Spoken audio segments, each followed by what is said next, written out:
Hey guys, it's Dr. McGrath, and today we're going to be talking about LD50 versus ID50. And this is just one of those kind of vocabulary things we talk about in pathogenesis so we know what each other are talking about. So LD50 stands for lethal dose that will kill 50% of the test population. Obviously this is done in mice, not humans. And then ID50 is the infectious dose that will establish an infection in 50% of the test population.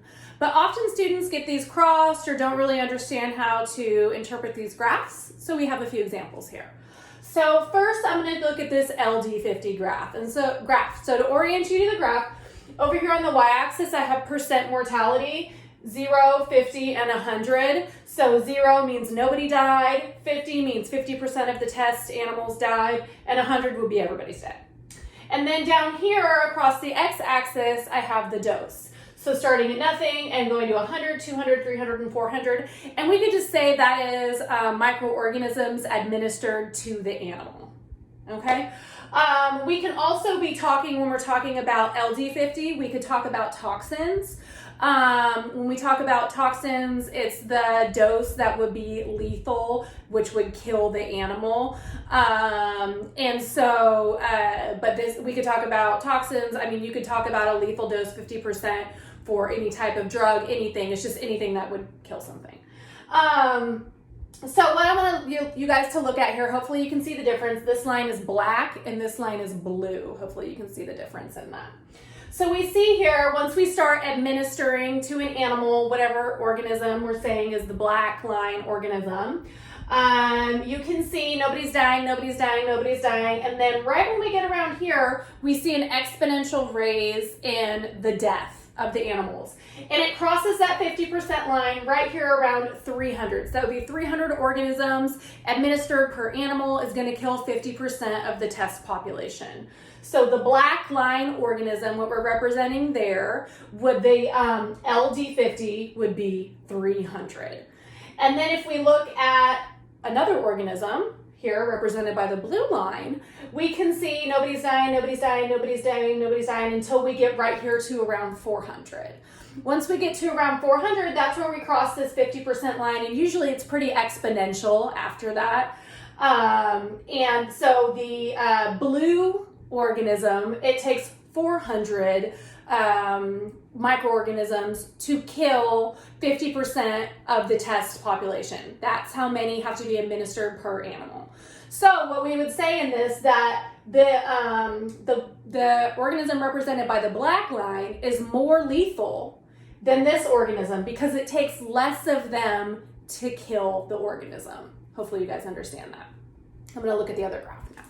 So the other graph has to do with ID50. And ID50 is infectious dose. So it's the amount of organism that needs to be administered to a test subject to establish an infection.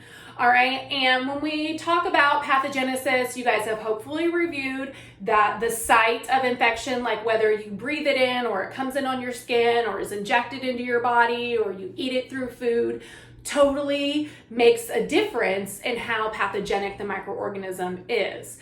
And so for infectious dose, this is important because if somebody like throws a bunch of E. coli at you and it just splashes off your skin, they could throw a ton, well, you'd be mad, but they could throw a ton of E. coli at you. You're not getting sick. But if you drink it, you may get sick. So we see those are different delivery forms.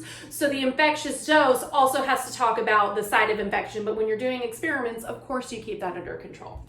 So this one here, again, we have a couple different organisms, and we have on our y-axis, we have percent infected. Remember over here it was percent dead. So this is percent infected. And then down here we have dose. And so this would be 100, 200, 300, and 400 organisms administered to each test subject.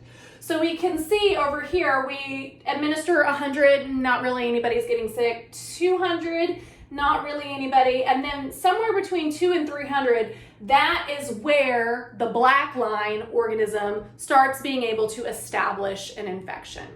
All right, and so it looks like if we get up here to the 50%, the ID50 for the black line organism in this experiment, which would be a different one than this one, is 300 organisms. Once you hit that threshold of 300 organisms per animal that's administered, about half of them are going to get sick.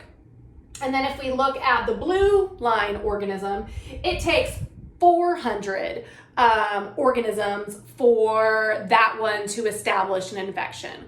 So in this, we would say that the black line organism is more infectious in this delivery model. So now this could have been drinking the E. coli, making the mice drink it, right? And if we splashed it at them, it could be different. So just keep in mind when we're looking at the infectious dose establishing an infection, that has to be taken into account as well. So again, we're looking at LD50 versus ID50. The LD50 is the lethal dose, so that's the dose that is going to kill 50% of the test population. And that can be used with infection-like organisms, killing them, or it could be toxins, it could be drugs. I mean, we're not going to, but we could be injecting crazy random stuff and it would be an LD50. And then the ID50 is the amount of organisms it takes to establish an infection in the test subject. All right, bye guys.